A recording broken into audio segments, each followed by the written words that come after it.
da singularidade do Machado em relação aos seus contemporâneos, né? Lembro aqui, né, um textinho, um livrinho muito útil chamado A Ficção, do Karl-Heinz Stiller, que se diz o seguinte: a verdade da ficção é sua forma, e não o fato de serem sérios ou não sérios, verdadeiros ou não verdadeiros, os seus enunciados.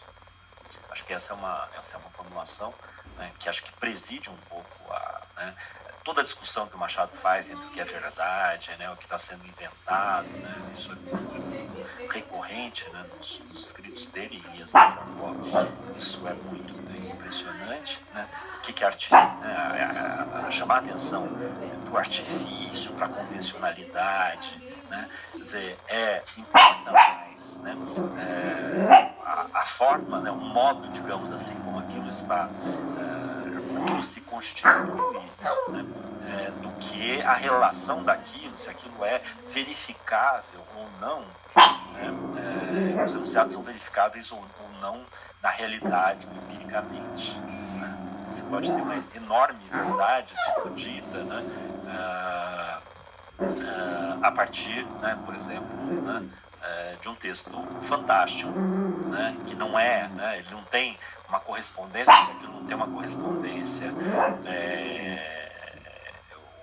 na realidade, aquilo que se observa externamente ao texto, mas aquilo constrói, né, uma verdade ficcional, e aquilo pode dizer respeito, inclusive, a questões do mundo, né, que são questões verdadeiras, mas sem que o texto se obrigue a fazer uma espécie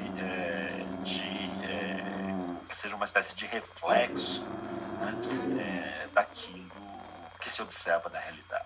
Né? Então há uma formalização, né, que é fundamental, né, para dar, digamos assim, né, o que o Karl Stiller está chamando de verdade da ficção, que está na linha do que o Robert Schwartz também tem. Minha mãe está me obrigando a assistir a aula, professor. Construir formas. Né? Em relação, né, e aí ele vai fazer, para isso, inclusive, ele vai fazer uma espécie de torção, né, como a gente viu, né, em relação ao realismo, por exemplo. Né, ele vai dizer, né, esse trecho a gente já passou por ele, né, por uma inversão que está na base da literatura moderna, a desconfiança, veja aí a ideia da desconfiança, né, da dúvida, né, diante da figuração, né, da figuração literária, quer dizer, desconfiar daquilo que está sendo, né, apresentado ali figuradamente, né, cuja inocência está posta em dúvida. Né, essa desconfiança não abole a realidade, mas a desloca para o próprio ato de representar, que se torna seu fundamento último, sempre interessado. Né? Quer dizer, é algo, quer dizer, que se volta também para o próprio ato de representação. O homem na internet modo, falou que para dar, né, remédio para eles, o mundo é reelaborado, eles não querem comer tão doente, ou formalizado. Tem que pegar um pedaço de frango, em lugar da convenção de veracidade, cozinhar bem, que as infrações sem sal, do narrador sem a todo momento óleo, sem impedem nada. de se formar, né? Ele está falando aí especificamente de infrações. Aí põe remédio no frango, ele come. Talvez generalizar isso, né? Bem pouquinho, sabe? Falou assim, desfia bem. Cria-se entre autor e leitor uma relação de fato, uma luta pela fixação do sentido. Aí na hora do almoço, então veja, quer dizer, é um procedimento que o Machado faz, né, de voltar-se, digamos assim, para a própria construção, na própria construção do texto, né, no próprio modo como aquilo se transforma se apresenta como forma, né, que ele vai tratar do mundo, né, e não numa relação direta. Né? E esse processo implica, né, o leitor, né, que precisa compreender, digamos assim, né, a sua custa, quer dizer, porque essas relações não são diretas, elas estão justamente trabalhadas artisticamente, né, depende do leitor, né, o trabalho interpretativo para estabelecer, né, as relações, né, e buscar um sentido. Né? Então essa ideia de uma espécie de embate mesmo entre autor e leitor, né, para a construção de um sentido. Né? Ainda que esse sentido possa ser, né, estabelecido de maneiras diferentes por leitores diferentes, né? Pela própria natureza da construção. Todo mundo saindo da aula, coitado do professor. Tá ficando sem graça. E aqui, né, aí um outro isso? trechinho, né, ainda do Robert Schwartz. Modernão, e aqui ele chamando a atenção para a atualidade, né, Seu pata de do Machado, né, dentro da sua linha de interpretação. Seu patão. Que trata da questão, né, das questões das relações sociais, das relações de classe. Né. Ele diz o seguinte: a ousadia de sua forma literária, onde lucidez social, insolência e despistamento vão de par, define-se nos termos drásticos da dominação de classe no Brasil. Por estratagema artístico, o autor adota a respeito uma posição insustentável, que, entretanto, é de aceitação comum. Né? Então, aquilo que a gente viu, quer dizer, como Machado ele vai naturalizando discursos e comportamentos, né, que são insustentáveis, né, e que, entretanto, são naturalizados e são amplamente aceitos. Né? Uma vez aquilo, né, deslocado, né, do mundo para o texto, né, e trabalhado textualmente, há uma possibilidade de percepção, né, do leitor de como aquelas posições são insustentáveis. Mas, em alguns casos, né, o leitor continua naturalizando os comportamentos, como a gente viu acontecer, né, com alguns textos do Machado, contemporâneos do Machado mesmo, enfim. Né, leitores de outros tempos que naturalizam aquilo que está sendo dito. Né. Mas é como se fosse uma espécie de técnica, né, do Machado, quer dizer, uma espécie de mimetização dos discursos correntes, né, dominantes, amplamente aceitáveis, ainda que muitas vezes completamente absurdos, né, ou contraditórios, né, e que, uma vez deslocados para o texto, permitem, né, ao leitor, dão ao leitor a possibilidade de compreender e de observar, digamos assim, o absurdo ali contido. Né? E aí o Robert Schwartz conclui, né? Ora, a despeito de toda a mudança à vida, né, uma parte substancial daqueles termos de dominação permanece em vigor 110 anos depois. Isso é em 1990, quando ele publica a primeira edição do Mestre da Periferia do Capitalismo. Ele está falando do Brás Cubas de 1880. Né, com um sentimento de normalidade correlato. Quer dizer, quanto a essas situações insustentáveis, absurdas, né, os comportamentos abjetos, né, inaceitáveis, né, de alguma maneira, né, continuam em vigor. Né, e ele está dizendo com um sentimento de normalidade correlato, quer dizer, continuam naturalizados, né, de alguma maneira, em alguns setores, enfim. Né, que talvez, né, explique a obnublação coletiva dos leitores, quer dizer, uma espécie de cegueira, né, essa obnublação coletiva dos leitores, que o romance machadiano, mais atual e oblíquo do que nunca, continua a derrotar. Né? Quer dizer, os leitores, né, continuam sendo derrotados pelo texto. É um pouco uma versão, né, diferente daquilo que o August Meyer fala, né? O texto, o Machado fecha a porta na cara do leitor, né, ou de muitos leitores, né, porque, de uma certa maneira, o texto dele naturaliza ou apresenta, né, determinadas situações, né, que continuam, né, continuam sendo observadas, né, na nossa contemporaneidade e em grande parte naturalizadas, né, tomadas como se fosse assim, né, mesmo, quer dizer, esse sentimento de normalidade correlato. Muitos leitores hoje ainda podem, né, ler, né, o Machado, né, de uma certa maneira naturalizando, né, absurdos e questões, né, insustentáveis, ou comportamentos horríveis, né, das personagens, né, sem, né, de uma certa maneira, na visão do Robert Schwartz, conseguir compreender, né, a ironia e a crítica devastadora, né, ou a denúncia devastadora que estaria presente, estaria contida no texto do Machado. Mas veja, né, a questão do leitor e da participação do leitor na construção do sentido. Quer dizer, é de fato uma luta ali, né, pelo estabelecimento do sentido da obra do Machado. Um outro texto, eu acho que nos faz pensar também, né, aí uma chave um pouco diferente, é um texto do João Adolfo Hansen, chamado O Imortal e a Verossimilhança, né, em que ele faz a seguinte observação, também aí no sentido dessa modernidade do texto do Machado, da atualidade do texto do Machado. Né. Ele diz o seguinte: a literatura moderna, como a de Machado de Assis, a partir de Memórias Póstumas de Brás Cubas, fez desse arbítrio da direção narrativa um dos seus eixos principais. Essa narrativa que chama a atenção para o caráter arbitrário dela, construído, artificioso da escrita. Né? Acho que talvez Esaú Jacó seja o melhor exemplo disso, né? De como as instâncias narrativas, a instância narrativa vai chamando a atenção, né, pelo que há de arbitrário, né, naquilo que está sendo contado. Né? Isso realmente se aprofunda a partir das Memórias Póstumas de Brás Cubas. Produzindo a imprevisibilidade que desnaturaliza os modos habituais de ler. Né? Tem ali alguma coisa, né, que também, né, chama atenção, né, coloca a possibilidade de desnaturalizar, né, determinados comportamentos ou expectativas de leitura, como a gente bem viu. Né?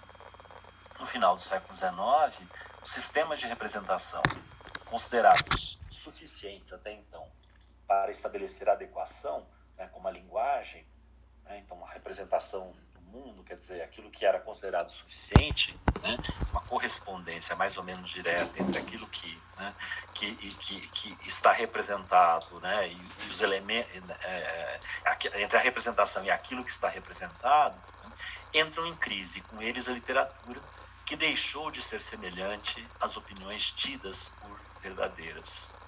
Passou a ser escrita como transformação dos próprios meios técnicos de produzir literatura.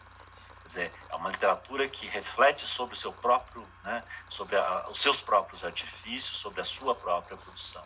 Isso está, né, presentíssimo no Machado. Esse é um aspecto, digamos assim, moderno, né, da obra do Machado. Produzindo efeitos de sentido a partir de si mesma, ela passou a chamar a atenção do leitor para o seu próprio artifício, evidenciando-se como produto arbitrário, sem relação necessária com o que se entendia por verdadeiro. Né? Quer dizer, a da verdade, digamos assim, uma verdade externa que estabiliza o sentido. Ela cria, né, a verdade da ficção está na forma, né, como diz lá Karl-Heinz Stiller. Né, mas sem uma garantia de sentido, né, do que se entendia tradicionalmente como a verdade. Né? Então, há uma operação aí, né, é uma espécie de movimento que a literatura moderna, que a arte, de uma certa maneira, faz, quer dizer, de uma reflexão sobre sobre as suas próprias condições de possibilidade. Né? Isso a gente vê muito presente, né, muito marcante na obra do Machado. Né? Ainda, né, nessa direção, né, estou, na verdade, assim, trazendo vários autores que apontam, digamos assim, para para esse elemento que daria, né, tanto a complexidade como a atualidade, a modernidade e a atualidade do Machado. Né? O Alexandre Eulalio, nesse ensaio que eu passei para vocês lerem, né, Esaú Jacó, narrador e personagens diante do espelho, ele diz o seguinte, e ele formula isso a propósito exatamente do Esaú Jacó. Né? Rompendo com a convenção do gênero no seu tempo, o narrador fictício, delegado do autêntico criador, né? Ele está pensando no narrador ficcional como uma espécie de delegado do autor, né? Que seria um autor autêntico, né? O próprio Machado, né? Enfim. E seu porta-voz abre o processo mesmo da criação, ao pretender fazer-se acompanhar do leitor às raízes do escrever. Né? Então, também essa ideia de uma espécie de uma escrita que se volta, né, para o seu fazer. Né? Então, fazer-se acompanhar do leitor às raízes do escrever. Né? É como se a gente fosse acompanhando o próprio processo, os bastidores da própria escrita. Chamei a atenção disso quando a gente viu, né, a escrita sendo, no processo da escrita, né, do romance, metaforizada como a cena do teatro, né, aquele entre um ato e outro, né, em que o narrador nos leva, né, para trás da cena, para os bastidores, né, e mostrando, quer dizer, né, a relação entre, né, a ficção, né, aquilo que em geral se vê, né, desde a plateia, né, mas trazendo o leitor para mostrar, quer dizer, né, o artifício, né, a dama que estava chorando agora está rindo, né, enfim, e como a plateia, né, reage diante disso. Né? Quer dizer, né, esse movimento que a própria escrita do Machado faz, né, de apresentar, quer dizer, os modos de construção, né, da própria ficção e né, as convenções e o ilusionismo também, né, do teatro, né, e da própria escrita, né, usa ali como uma metáfora do próprio romance, da própria construção do romance, a cena de teatro, né, mostrando-lhe as convenções e deficiências do meio expressivo, né, é o que ele faz ali naquele trecho, naquele capítulo que a gente leu, criticando a sua mesma técnica, referindo-se com insistência aos capítulos anteriores e posteriores, deixando visível a arbitrariedade criadora dele, denunciando numa crítica jocosséria, né, ao mesmo tempo jocosa e séria, quer dizer, essa mistura, né, do cômico e do sério, que é uma marca muito forte nos textos do Machado, as repetições e os enfados da narrativa, né, acho que tudo isso vocês reconhecem, né, pela leitura do Esaú Jacó, principalmente. Estamos aqui diante de uma prematura tentativa para tornar visível ao público a dinamicidade mesma da criação. E, ao mesmo tempo, diante da intenção de sardonicamente apontar ao leitor as falácias do escrever. Né? O aspecto artificioso, falacioso, né? Artificial, né? O próprio poder envolvido, né? Na escrita, o poder de quem escreve. Né? A gente viu isso, né? Presente, né? Na obra do Machado de várias maneiras, né? E aqui, quer dizer, o que você pode, né, a partir da escrita, que se pode inventar, né, inclusive, né, falácias, né, se a gente pensar, né, nos narradores, né, que induzem o leitor, né, a tirar conclusões a respeito dos comportamentos das personagens, né? Ali é uma demonstração da capacidade que a escrita tem, né? Inclusive de produzir leituras equívocas, né? A gente viu isso lá desde o Relógio de Ouro, né?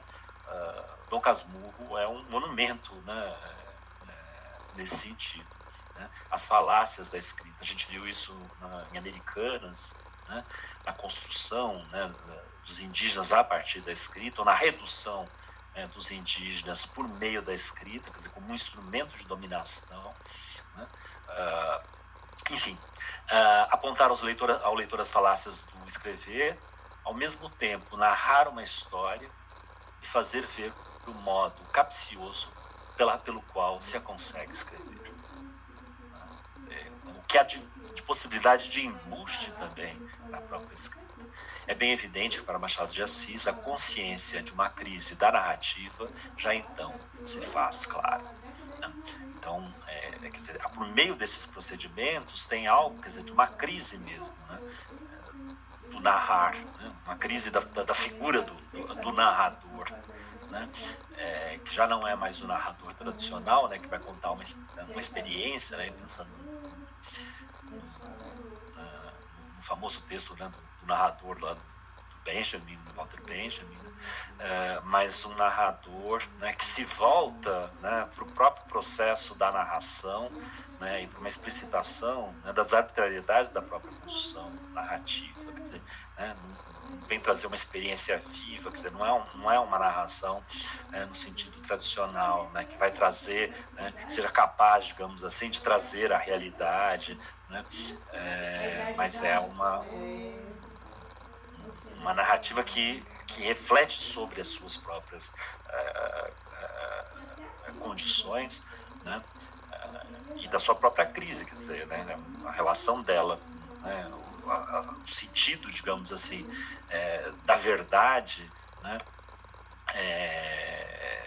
está em questão. Quer dizer, essa verdade, ela, né, no caso do Machado, como o Roberto Schwartz vai dizer, quer dizer, a verdade ela é sempre interessada, né? Sempre, né, existe a verdade, né, as verdades das personagens, né, elas sempre estão interessadas, elas partem, digamos assim, do ponto de vista, né, talvez Noite de Almirante seja um ponto em que isso fique muito claro.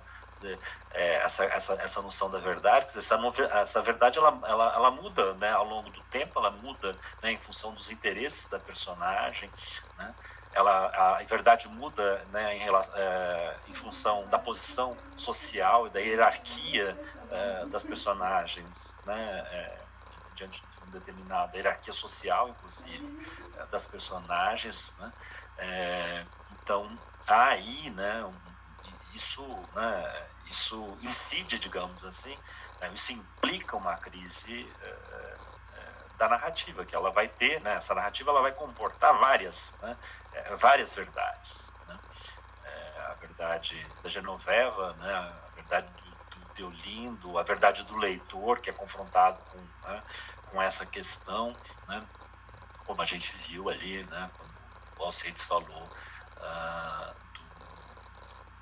do Noite de Almirante, né. E aí, né, há uma outra formação a respeito dessa atualidade, dessa contemporaneidade do Machado, feita por um crítico, né, ele é inglês, Michael Wood, radicado nos Estados Unidos, né, tem alguns ensaios, 2 ou 3 ensaios muito interessantes sobre Machado de Assis. Um deles é esse, Um Mestre entre Ruínas, né? E ele diz o seguinte: eu diria que Machado é nosso contemporâneo porque suas preocupações ressurgem em todo lugar, como formações de nuvens ou protestos políticos, e porque não temos certeza sobre quem ele é. Suas obras são como aqueles livros omissos que Bento Santiago nos recomenda, né? Aqueles livros omissos em que o leitor tem que imaginar, né, aquilo que está omitido, né? Ele tem que preencher as lacunas, ele tem que preencher os sentidos, ele tem que fazer as relações. Os provérbios e ruínas que acabo de evocar, o jogo de aparência e desejo, o mundo de contingências difusas, né, tem domicílio no Brasil de Machado, mas também topamos com eles em outros lugares e provavelmente não vamos parar de reencontrá-los. Não que o mundo não tenha mudado, ou que os países não sejam diferentes entre si, mas a mudança e a diferença têm formas históricas precisas, e Machado soube agarrá-las em movimento. Então, veja, né, aqui ele está também, né, retomando essa ideia das formas, né, e que ele não está pensando, né, no sentido...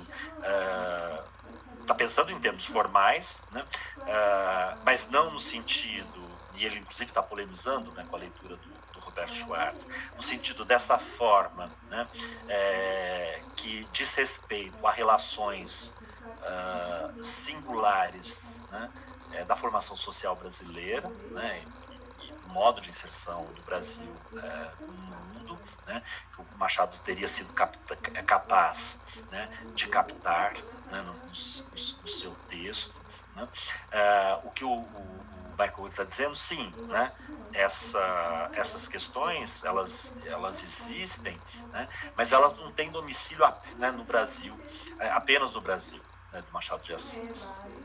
Essas relações, né, e essas formas, né, elas são reconhecíveis em outros lugares. Ele, como, né, um leitor, né, inglês, atuando nos Estados Unidos, ele está reivindicando a possibilidade, né, de compreensão da obra do Machado e das dinâmicas, né, que ele capta, né, a partir de uma sensibilidade histórica muito profunda, né, de movimentos que ele percebe, né, como, por exemplo, aquilo que a gente viu, né, em relação a Isao Jacó. Existe um movimento ali, né, de relações interpessoais marcadas, né, pela ascensão, por exemplo, do capital financeiro, com todas as repercussões, né, que isso tem, né,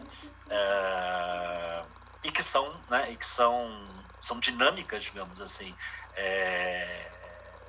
históricas, né, que podem ser, né, observadas em vários lugares. Quer dizer, o Machado ele compreendeu, digamos assim, né, essa ideia de agarrá-las em movimento. Quer dizer, ele pega as dinâmicas, né, essas dinâmicas históricas que são do seu tempo e que permanecem, né, no nosso tempo, né, e ele formaliza isso, ele consegue transformar isso, né,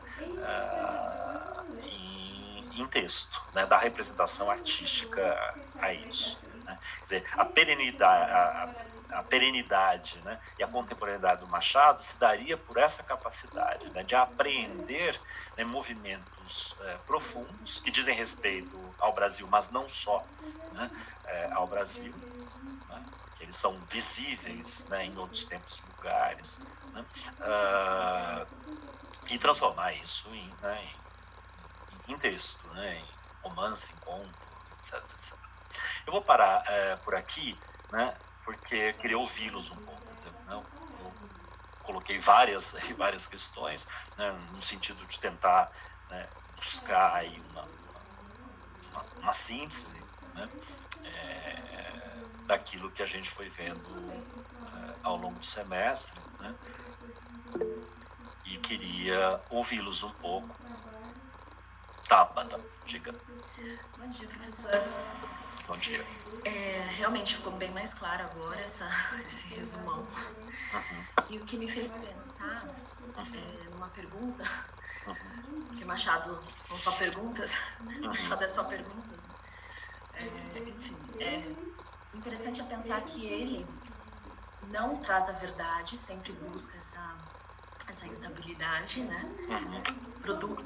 Sempre produz essa instabilidade, mas ele tenta desvenda, né, o processo.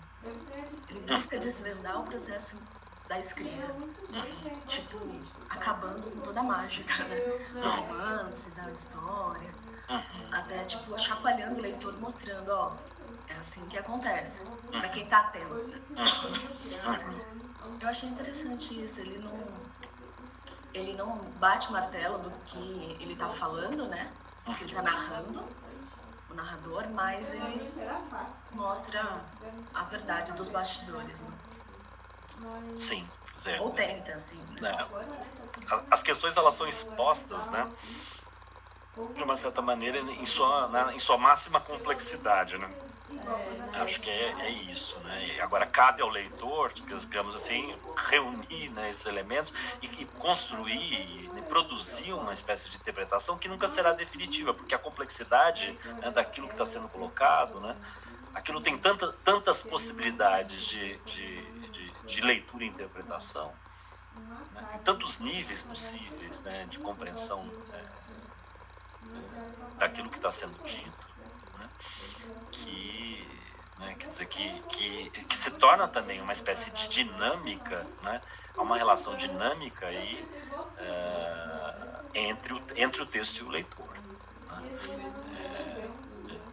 de fato. Quer dizer, né, acho que essa é uma questão interessante, né, mesmo nas interpretações que buscam, digamos assim, uma espécie de um sentido, né, mais estável, mais unívoco, né, em relação à obra do Machado, né, como é o caso da leitura que o Roberto Schwartz faz das Memórias Póstumas de Brás Cubas. Ali tem uma interpretação, né, cerrada, digamos assim, né, do texto, né, mas mesmo ali, né, o próprio Roberto Schwartz faz a observação, né, de que depende do leitor. Quer dizer, aquilo, o sentido, ele se constrói a partir de um embate, a partir de uma dinâmica, né? E que, né, a tal da luta pela fixação do sentido, né? E a correlação entre o texto, digamos assim, e o contexto, né, para simplificar, essa relação, ela depende também de uma vontade, de uma disposição do leitor de fazer essa conexão. Então, isso é realmente é muito impressionante isso, né, que o Machado produz, né? Isso está sendo produzido no texto, né?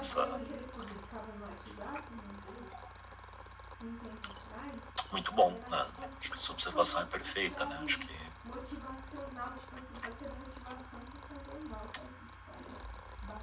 o que mais, gente? Diga, Tabata. Não, é porque me fez pensar se a posição social dele, acho que deve ser isso, né? Não sei. Dele ter ascendido socialmente, ele conseguiu perceber essas relações e quanto, tipo, a pessoa tava, por exemplo, determinado nível social estava fechado às suas próprias interpretações mesmo. Então ele vem e traz isso para a literatura de uma forma que até hoje a gente consegue colocar preencher várias lacunas, pensar, enfim, acho interessante. Essa questão da trajetória social do Machado, né, isso tá anotado, né, quer dizer, um escritor que nasce ali, né, com uma família, né, que vive, né, uma agregada de uma família nobre, né, no Rio de Janeiro, década de 30, né, do século XIX, né, que tem uma posição ali de dependência mesmo, né, da família do Machado, uma família com poucos recursos né, e ele teve poucos acessos, digamos assim, à educação formal, por exemplo, né, e que faz um percurso de ascensão social impressionante, né, como, né, alto funcionário do governo, ele vai ser, né, vice-diretor de secretaria, como se fosse, sei lá, tivesse numa espécie de segundo ou terceiro no ministério, né, e vai ter um reconhecimento, né, como escritor, quer dizer, né, tem uma presidente da academia, enfim, um homem respeitadíssimo, quer dizer, ele faz uma trajetória excepcional, né, e muita gente associa isso, né, desde a Lúcia Miguel Pereira lá nos anos 30, né, essa capacidade, digamos assim, de compreender a sociedade, né, e compreender o mundo, né, a partir de várias posições e a partir de vários pontos de vista, teria lidado, né, digamos, seria um fator, digamos, responsável pela complexidade da obra. Agora, muita gente fez essa ascensão social, né, no século XIX, né, há outras figuras, né, de exceção, né, em geral, mas que tiveram uma ascensão social, né, e nem por isso, né, produziram, né, uma obra como a do Machado, né. Eu acho que esse é um fator, quer dizer, a capacidade, né, de passar por vários, né, de compreender vários registros, vários modos de viver, né. Agora, tem uma inteligência e uma sensibilidade ali que realmente é difícil da gente, né, o que ele conseguiu fazer com isso, né, é muito impressionante, né, de fato. Conforme o senhor ia falando, eu lembrei de uma passagem lá do Esaú Jacó, que ele joga com esses dois pontos de vista, falando com o leitor. Ele fala assim, se o leitor for mulher, vai me entender. E se o leitor for homem, vai entender isso. Muito interessante. Quer dizer, é uma compreensão, né? E isso é muito impressionante, né? A sensibilidade que ele tem, inclusive, para a sensibilidade que ele tem para os comportamentos femininos, para, né, a mulher, para o desejo feminino. Quer dizer, como ele traz isso, né, para dentro, né,